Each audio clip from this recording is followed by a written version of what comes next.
ازيكم حبايبي؟ عاملين ايه؟ يا رب تكونوا بخير وعلى خير دايما. انا عارفه ان وحشكوا صوتي، فعشان كده راجعه لكم تاني. وحشتوني بجد. عاملين ايه؟ يا رب تكونوا بخير وعلى خير دايما. النهارده راجعه لكم بقى، قلت بقى لازم ارجع لكم كده بطريقه يعني واو شويه. يعني ممكن تكون مش مألوفه يعني. فراجعه لكم النهارده بطريقه الكرنبيت بالصدوق. يعني ايه طريقه الكرنبيت بالصدوق؟ الكرنبيت عامه، كل سنه وانتم طيبين بقى. اكلات الشتاء ظهرت وبانت يعني. فطبعا عليها بيبقى طبعا خضار الشتاء لا يعلى عليه وحلو. سنة وانتم طيبين بقى. ظهرت البزلة وظهر الكرنبيت والسبانخ بقى، وكل اكلات الشتاء يا رب يديمها نعمة ان شاء الله. فالنهارده راجع لكم بطريقة الكرنبيت. طبعا مش هقليه ولا هعمل فيه حاجة. النهارده راجع لكم بقى بطريقة حلوة قوي. ممكن تكون مش مألوفة بس هنجربها مع بعضينا. فانا معايا صدق زي ما انتم شايفين، او السجوج. ما احنا اسكندرانيه بنقول صدق، معروفه دي. تمام. ومعايا بصل، ومعايا توم، ومعايا حبه كزبره خضراء زي ما انتم شايفين، وصلصه انا مفرزاها وشايلاها يعني. ومعايا الكرنبيت باشا اهو، مسلوق، انا سلقاه. هنعمل ايه بقى دلوقتي؟ هقول لكم هنعمل ايه.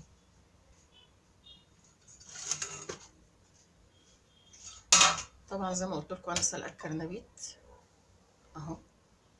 ماشي.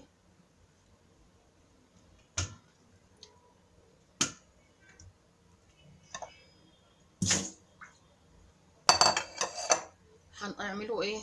هنقطعه وردات صغيرة. ماشي. علشان كبير كده مش هيبقى ظريف يعني. فهنقطعه وردات صغيرة كده اهو. ماشي اهو. عايزة بقى طبعا تقطعي نصين بس مش هينفع طبعا، اللي هيجي ياكل هيتضايق. فلازم يبقى وردات صغنونة كده، بحيث ان اللي ياخد حتة تبقى على قد بقه. اهو. تمام.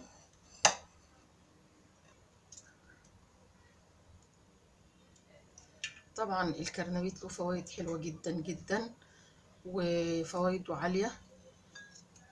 ممكن زي كده تعمليه سلطة، بيبقى ظريف جدا جدا اهو. بصوا انا سلقاه ومش مخليه ياخد في السليق. يعني ايه مش مخليه ياخد في السليق؟ يعني مش هريه في السليق زي ما انتم شايفين.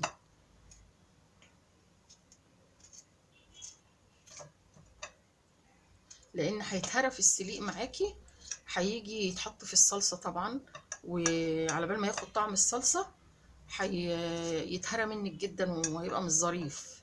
فانت تقولي نص سلقة زي ما انا عاملة كده. طبعا في السليق بتاعه بتحطي حبة كمون، ما بتحطيش ملح. الكمون طبعا علشان يمنع، لان طبعا الكرنبيت زي الكرنب بيبقى فيه غازات، بيعمل غازات وكده. وطبعا الواحد مش بيتحمله. ماشي. بتقطعي بالطريقة اللي تعجبك. مهم.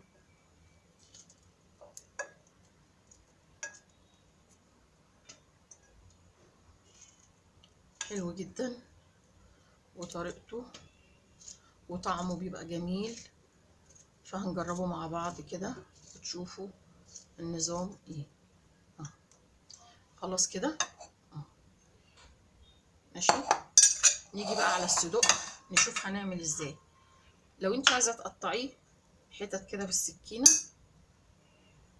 براحتك، بس انا مش هقطعه. انا هعمل ايه؟ شايفين الصدوقية؟ اه. انا هفضيها خالص كده كده. نشيل الهنج بتاعها ده. ماشي كده. اه.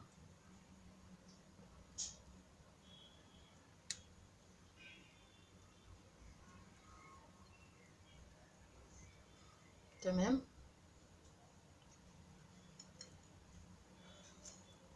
اهو، بالطريقة اللي انتوا شايفينها دي كده اهو. وتشيلي الهنك بتاعه الخفيف ده كده، وعشان ما عايزة بقى تقطعيه حتت براحتك. عايزه بقى تقطعيه كده انت حره، بس انا كده عشان يبقى عامل زي اللحمه المفرومه، ما يبقاش حتت ايه، مش ما يبقاش حتت جامده يعني. فانا هعمله كانه لحمه مفرومه. ولو عندك لحمه مفرومه انا هحط عليه كمان حته لحمه، يبقى حلو جدا. ماشي. تعالوا تعالوا على البوتاجاز، يلا بينا. ده زيت يا حبايبي. تمام زي ما انتم شايفين كده. عايزه تحطي سمنه حطي، عايزه تحطي زبده حطي. ادي البصل اهو. البصل الاول.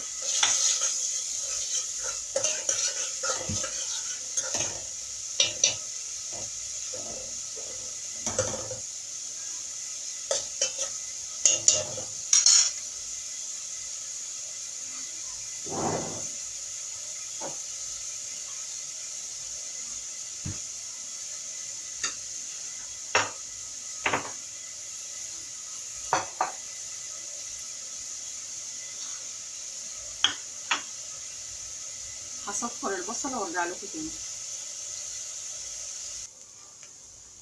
يا حبايبي البصله زي ما انتم شايفين قربت تصفر اهي. ماشي. بعد كده هنزل بالثوم.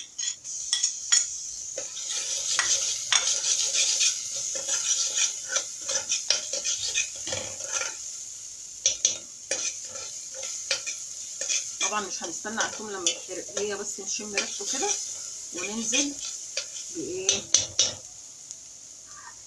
ننزل بالصدوق كله ياخد تشويحه كده ورا بعض اهو.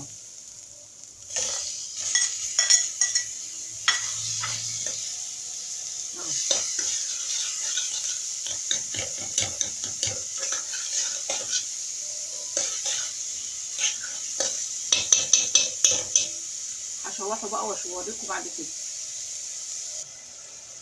يا حبايبي رجعت لكم تاني.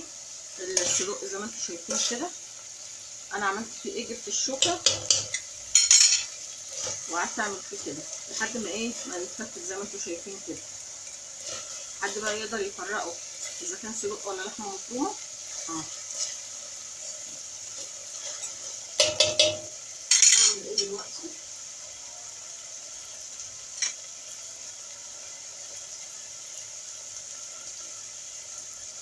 كمون،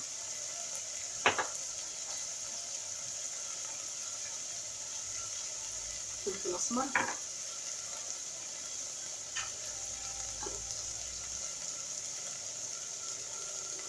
ذره ناشفه،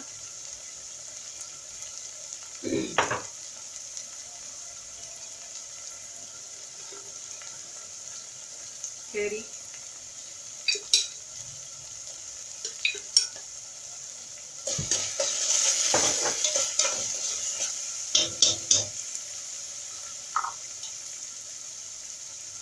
ملح،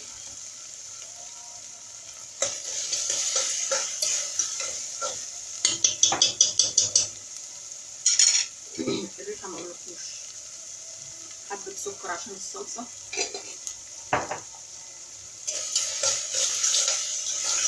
البهارات بقى مع الريحه زي ما انتم شامين كده، شامين معايا طبعا صح؟ شامين معايا ولا مش شامين؟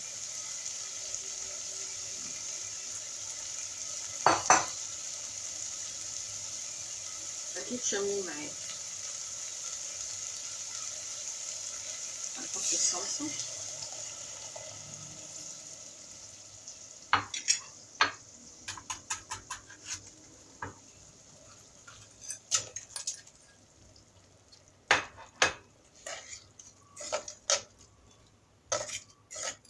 طبعا الصلصه متسبكه قبل كده، فانا هنزل بالكرنبيت يتسبك كله مع بعضه.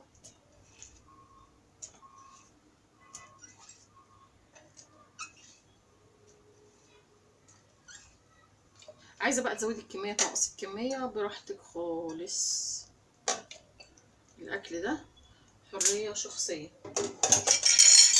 ماشي. ونقلبه بقى مع بعضه.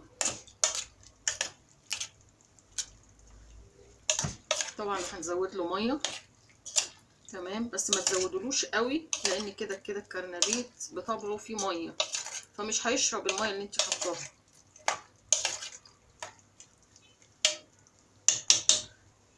نزود بقى ميه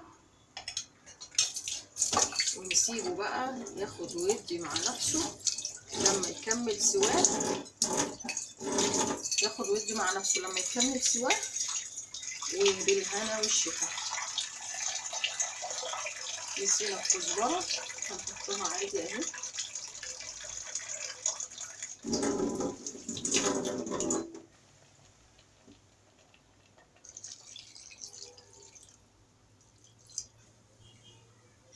لو هو عايز ميه ولسه ما استواش زودي له عادي، مفيش مشكله.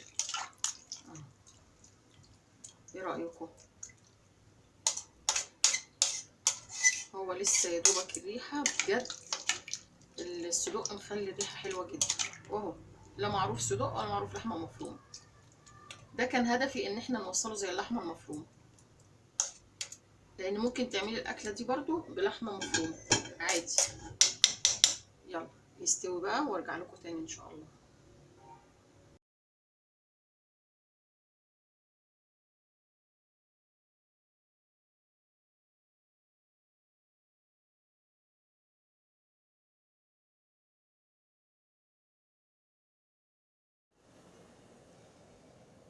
رجعت لكم يا حبايبي اهوت بعد الكرنبيت اللي بالصدق ما خلص زي ما انتم شايفين كده. ايه رايكم في شكله؟ بصوا الجمال، بصوا مستوي ازاي.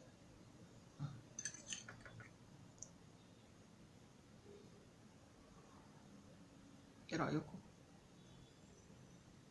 جميل جميل. والريحه بقى، ريحه الصدق مع الكرنبيت مع التوابل اللي احنا حطيناها تحفه تحفه تحفه بجد. يعني انا عايزاكم تجربوا الطريقه دي. حتى لو عندكم حبه صدوق على حبه لحمه مفرومه اعملوها. اكله يعني موفره وحلوه جدا للي ما بياكلش الكرنبيت المقلي، جنب حبه رز، جنب عيش، جنب حبه مكرونه، بيقضوا الغرض. يعني بيبقى جميل جدا جدا زي ما انتم شايفين كده. يعني انا نفسي اقرب لكم الطبق عشان تشوفوا الجمال والروعه دي. بجد طريقة حلوة جدا جدا، اتمنى ان انتوا تجربوها وتقولوا لي في الكومنتات ايه رأيكم فيها، وايه رأيكم في طعم الصدق بالكرنبيت، وتقولوا لي هي طريقة يعني بالنسبة لكم مألوفة ولا مش مألوفة. يعني نجربها مع بعضينا ونقول لبعض الآراء في الكومنتات ونشوف هتعجبكم ولا لا. وده اللي ما بياكلش الكرنبيت ابو صلصة ياكل الكرنبيت المقلي اهو، ده وده. ايه رأيكم؟ ده ابو صلصه وده المقلي. ادي المقلي اهو، جميل جميل بجد اهو. شايفين؟ روعه روعه روعه. بألف هنا وشفا للي شاف واللي بياكل واللي هياكل والحبايب مطبخ عزة. اتمنى ان انتوا تجربوا طريقه ابو صلصه دوت وبالصدق. هيعجبكم جدا جدا وهيفرق معاكم في الطعم، وهتقولوا لي اذا كان عجبكم ولا لا. اتمنى اشوفكم على خير ان شاء الله، واتمنى نكون في ظهر بعض وسند بعض، ويبعد عننا الاذى وولاد الحرام والمؤذيين يا رب، ويكفينا شر كل مؤذي يا رب، اللهم امين.